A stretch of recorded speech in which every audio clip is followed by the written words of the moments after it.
Hello and welcome to the Capitol Report on NTD television. I'm Steve Lance. Let's turn now to former President Trump.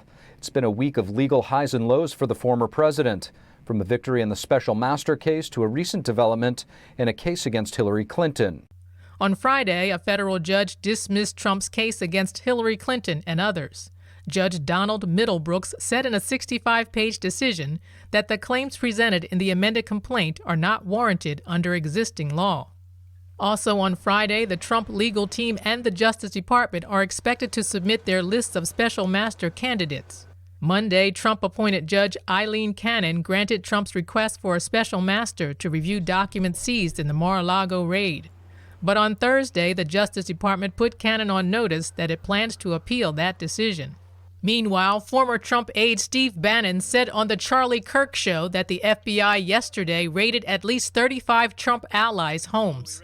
Arlene Richards, NTD News, New York. A report could be coming on the leak of the Supreme Court's draft opinion on Roe v. Wade. Justice Neil Gorsuch says the High Court has been investigating the leak. The justice said yesterday, quote, "The Chief Justice appointed an internal committee to oversee the investigation. That committee has been busy and we're looking forward to their report. I hope soon," end quote. But it's unclear if the report will be made public. The Supreme Court's draft opinion on overturning Roe v. Wade was leaked to Politico in May, and the court officially published its ruling in June. Gorsuch condemned the leak. He suggested that it may have been intended to influence the outcome of the ruling. Is the government using American tax dollars to buy products made with forced labor in China? That's what lawmakers on the House Oversight Committee want to know, and they're calling for an investigation to get answers. NTD's Melina Wisecup reports.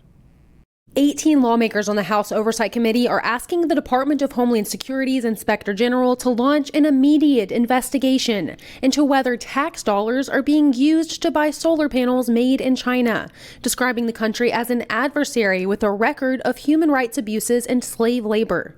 80% of the polysilicon capacity, 80% of the solar panel manufacturing capacity, that's all in China. Specifically, the lawmakers are raising concerns about the U.S. Virgin Islands. The territory is transitioning to solar power, and its governor has plans to make St. Croix 100% powered by solar energy. The DHS awarded the islands $4.4 million in 2021 for a new 28-megawatt solar microgrid project on St. Croix. Now, this criticism from House Republicans comes just months after the Biden administration waived tariffs on Southeast Asian countries as a way to import more solar panel parts because the administration said we had an inadequate supply of solar cells and modules. Now, this is important because the Commerce Department has been investigating whether China is using those very Southeast Asian countries like Vietnam, Thailand, Malaysia, and Cambodia, in order to set up shop there and get around existing U.S. tariffs. In practical terms, here's exactly what that means. China will, mostly assemble a solar panel, send it to another country, maybe Malaysia, to have a few screws tightened, and then send it off to the United States. There's a big, internal tension between the Biden administration right now because they want to increase the amount of solar that's on the grid pretty dramatically over the next 10 years, but you can't really do that if you're dependent on this country that is responsible for 80% of all the solar panel production if you care about the fact that they're using slave labor to do it. So they're kind of relaxing their moral guidelines in order to increase the amount of solar. China has dominated the solar industry through heavy subsidies. And with that latest Inflation Reduction Act that President Biden just signed into law, the U.S. is now beginning to subsidize renewable energy. But without yet having the capacity to produce those solar panels and other renewable energy parts here at home. And it will take a very long time before the U.S. can match China in this production and revive a solar industry that has been decimated over the past 20 years. Reporting in Washington, D.C., Melina Wisecup, NTD News. Minority Leader Kevin McCarthy and a group of House Republicans have a plan to combat the CCP's nefarious activities if they take the majority in November. One congressman involved is Representative Randy Weber of Texas. We spoke with him shortly after the group's press conference yesterday. Here's a look. Congressman Randy Weber, thank you so much for joining us on the Capitol Report. Glad to be here. Thanks for having us, Steve. Congressman, you were part of a group of members of Congress that announced a new act to close in on Chinese espionage. If you could tell us what prompted this bill. Well, I mean, it doesn't take a rocket science to figure it out that the Chinese are not our friends. There's so much history here, and as you know, we're aimed at taking back the House. The Republicans are, and God willing, we'll get the Senate too, and then we'll hold this administration accountable. China has been stealing stuff from us for so long. As you may or may not know, Kevin McCarthy, the minority leader right now, he'll be of course, next speaker.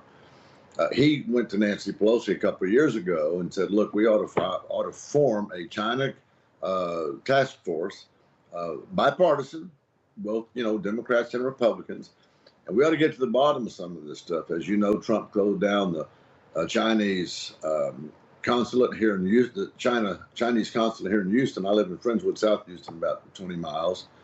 And so China has been bad actors for a long time. Pelosi agreed that we would form they would form a China task force. And then as it got time to actually put it together, she backed out. They're bad actors. They kill Uyghurs. They are such terrible human rights violators. And so it's about time. And of course, Biden will do nothing toward trying to rein them in. But that's kind of the background. We know that China's been a real bad actor for a long time. As you know, pandemic really highlighted that. Supply chains are bad. We don't need China manufacturing our medicine, manufacturing our chips, and sending fentanyl across the southern border through the Mexican drug cartel. One of the things you also touched upon was China's human rights abuses. China, goes to great lengths to try to keep their image glossy on the world stage. Do you think that this will be something that, the Republicans will be talking about more if they were to take power? Well, absolutely. And let's take the if out of that sentence. When we are to take power, absolutely we are. And you already know this, that the Democrats put, I forget the exact total, $240 billion in the last bill to buy solar panels and windmills from, of all places, China. And so we'll be talking about it more and more. We want the American people, the American public to know how bad the Democrats' policy has been. Of course, inflation, you go all down the kinds of things. And I'm sure you know, the Chinese provide the fentanyl for most of the drugs that's coming from our southern border. And I'm sure you know that, and here's an astounding statistic. 100,000 Americans are dying each year, ages 18 to 45, from fentanyl. That's 300 Americans a day. Now, Steve, do this math. Now, that's an entire airliner, more than an entire airliner. We have a major airplane going down in America every single day, killing 300 people. And the Democrats will do nothing about the southern border. China is coming in and attacking us to our southern border. The American people need to know that. It's obvious. It's real.